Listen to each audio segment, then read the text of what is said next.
Subscribe करें मेरे channel को और बेल आइकन पर क्लिक करें न्यू वीडियोस के अपडेट पाने के लिए। हेलो दोस्तों, आज की वीडियो में हम लोग देखेंगे कि न्यूट्रल वायर हमारे घर पे कहां से आता है और न्यूट्रल को कैसे क्रिएट किया जाता है। तो क्या दोस्तों न्यूट्रल वायर जनरेटिंग स्टेशन से आता है? नो दोस्तों, न्यूट्रल वायर जनरेटिंग स्टेशन से नहीं आता है। तो न्यूट्रल वायर कहां से आता है ये जानने से पहले हम लोग थोड़ा बहुत न्यूट्रल वायर के बारे में जान लेते हैं। तो जैसा कि आप लोग पिक्चर में देख सकते हैं, ये एक सॉकेट है। तो इलेक्ट्रिकल रूल के अकॉर्डिंग फेज हमेशा राइट साइड में लगाया जाता है और जो न्यूट्रल है वो हमेशा लेफ्ट साइड में लगाया जाता है और जो अर्थिंग है वो ऊपर साइड में लगाया जाता है। तो दोस्तों फेज को चेक करने के लिए हम लोग टेस्टर का यूज करते हैं। टेस्टर का यूज करके हम लोग इजीली चेक कर सकते हैं कि फेज आ रहा है कि नहीं आ रहा।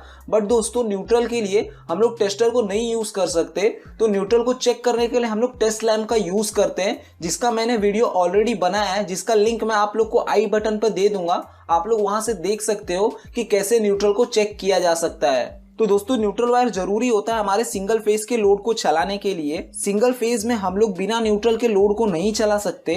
फेज में करंट आता है पहले, उसके बाद लोड के अंदर जाता है और न्यूट्रल के थ्रू रिटर्न हो जाता है। तो बिना न्यूट्रल के हम लोग सर्किट को नहीं कंप्लीट कर सकते। तो न्यूट्रल के थ्रू सर्किट कंप्लीट होता है। यही चीज दोस्तों हम लोग अर्थिंग के थ्रू भी कर सकते हैं। बट दोस्तों अर्थिंग जो होता है वो सेफ्टी पर्पस के लिए होता है। इसके लिए हम लोग खाली न्यूट्रल वायर का ही यूज करते हैं रिटर्न पाथ के लिए। और हाँ दोस्तों, अर्थिंग एंड न्यूट्रल के बीच में फर्क होता है, वो मैं आप लोग को किसी और वीडियो में समझा दूंगा।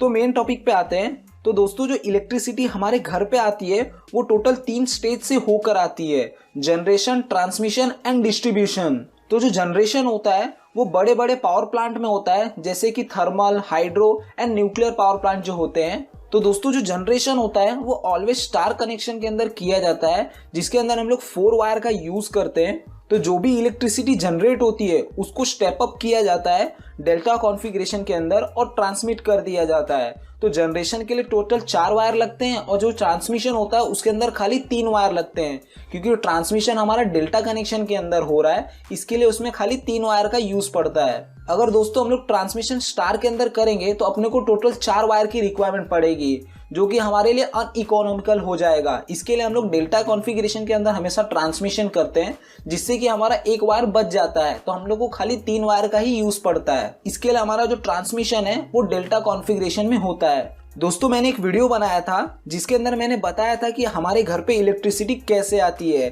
तो आप लोग को अगर डीपली नॉलेज चाहिए होगा तो आप लोग वो वीडियो देख सकते हो, जिसके अंदर मैंने बताया था कि कितना वोल्टेज लेवल यूज किया जाता है ट्रांसमिशन के लिए और किस तरीके से डिस्ट्रीब्यूशन होता है। दोस्तों आपने अपने गांव में और रोड के आसपास में ऐसे पोल माउंटेड सबस्टेशन देखा ही होगा। तो ये जो पोल माउंटेड सबस्टेशन होते हैं इसके अंदर डिस्ट्रीब्यूशन ट्रांसफार्मर का यूज किया जाता है। मींस ये जो ट्रांसफार्मर है ये डिस्ट्रीब्यूशन ट्रांसफार्मर है। तो दोस्तों जो डिस्ट्रीब्यूशन ट्रांसफार्मर होता है उसका कनेक्शन हमेशा डेल्टा टू स्टार होता है। तो डेल्टा टू स्टार बोले तो जो हमारा ट्रांसफार्मर का प्राइमरी वाइंडिंग है वो हमेशा डेल्टा कॉन्फ़िगरेशन का होगा और जो हमारा सेकेंडरी वाइंडिंग है वो स्टार कॉन्फ़िगरेशन का होगा।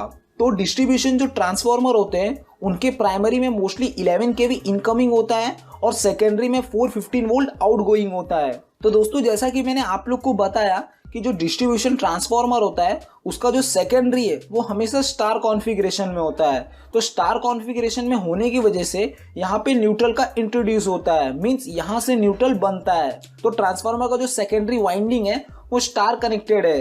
तो स्टार कनेक्टेड होने की वजह से जो स्टार पॉइंट होता है वो न्यूट्रल बनता है और इस न्यूट्रल पॉइंट को हम लोग ग्राउंड भी करते हैं। जैसा कि आप लोग इस ट्रांसफार्मर में देख सकते हैं कि हमारा जो हाई वोल्टेज का बुशिंग है वो खाली 3 ही है। तो 3 क्यों है? क्योंकि हमारा जो ट्रांसफार्मर के अंदर इनकमिंग हो रहा है वो डेल्टा कॉन्फ़िगरेशन है। तो डेल्टा कॉन्फ़िगरेशन के अंदर अपने को खाली 3 ही वायर की रिक्वायरमेंट पड़ती है। तो हमारा जो ट्रांसफार्मर है उसका इनकमिंग 11 kV है। तो हमारा जो हाई वोल्टेज का बुशिंग है वो खाली 3 ही यूज हुआ है, RYB।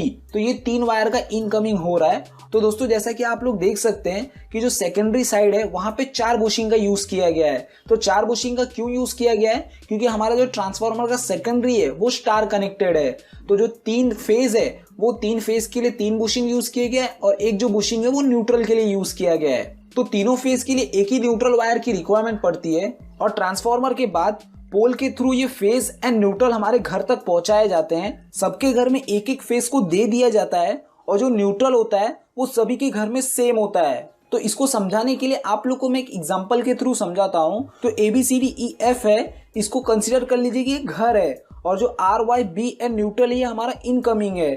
तो 3 फेज को लोड को बैलेंस करने के लिए हम लोग क्या करते हैं कि लोड को प्रॉपर तरीके से डिस्ट्रीब्यूट करते हैं। तो क्या किया जाता है कि जैसे जो A घर है उसको R फेज दे दिया जाएगा, जो B घर है उसको Y फेज दे दिया जाएगा और जो C है उसको B फेज दे दिया जाएगा और जो न्यूट्रल है वो सबके घर में सेम ही रहेगा। इसी प्रकार से DEF जो है उसको भी जो D है उसको R फेज दे दिया जाएगा, जो E है उसको Y फेज दे दिया जाएगा, जो F है उसको B फेज दे दिया जाएगा और न्यूट्रल सबका सेम ही रहेगा। तो इस प्रकार से लोड जो होता है वो प्रॉपर तरीके से डिस्ट्रीब्यूट किया जाता है और जो न्यूट्रल होता है वो सभी के घर में सेम होता है। तो जैसा कि हो सकता है कि आपके घर पे R फेज आ रहा हो तो बाजू वाले के घर पे B फेज आ रहा होगा, बट जो न्यूट्रल होगा वो सभी के घर में सेम होगा। तो दोस्तों आप लोग समझ ही गए होंगे कि जो न्यूट्रल वायर है उसको हम लोग डिस्ट्रीब्यूशन ट्रांसफार्मर के थ्रू क्रिएट करते हैं। इसी के लिए जो डिस्ट्रीब्यूशन ट्रांसफार्मर होता है उसके अंदर इनकमिंग जो होता है वो 3 वायर का होता है और जो आउटगोइंग है वो 4 वायर का होता है। तो जो सेकेंडरी साइड का स्टार कनेक्शन है उसके अंदर हम लोग न्यूट्रल को क्रिएट करते हैं और उस न्यूट्रल को हम लोग ग्राउंड कर देते हैं, क्योंकि अगर हम लोग ग्राउंड नहीं करेंगे तो फ्लोटिंग न्यूट्रल की कंडीशन क्रिएट होगी। इसके लिए उस न्यूट्रल को ग्राउंड कर दिया जाता है। तो यहीं से दोस्तों हमारे घर पे न्यूट्रल आता है। दोस्तों डिस्ट्रीब्यूशन ट्रांसफार्मर के सेकेंडरी में हम लोग न्यूट्रल क्रिएट करते हैं और वही न्यूट्रल हमारे घर तक आता है। दोस्तों आज की वीडियो में इतना ही देखेंगे। आप लोग को ये वीडियो कैसा लगा मुझे कमेंट करके जरूर बताएं और इस वीडियो को लाइक करना ना भूलें। मिलते हैं नेक्स्ट वीडियो में।